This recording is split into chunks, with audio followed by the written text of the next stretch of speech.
కల్పవృక్షము లాంటి సాయి భవసాగరముని దాటించుము జీవిత నావకు చుక్కానివై తీరము చేర్చుము సాయి దేవా అడిగిన వసగే కామధేనువు కోర్కెలు తీర్చు చింతామణివి జ్ఞానమునందు సూర్యునివి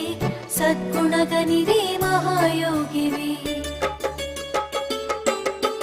పుణ్యమూర్తి పరమ పావన శాంతమూర్తి ఆనంద నిలయ సచ్చిదానంద పూర్ణవతార జ్ఞాన సింధు సాయేశ్వర విజ్ఞానమూర్తి పురుషోత్తమ క్షమకు శాంతికి నివాసధామ శరణాగత రక్షక సాయి రక్షించు కాపాడు సాయేశ్వర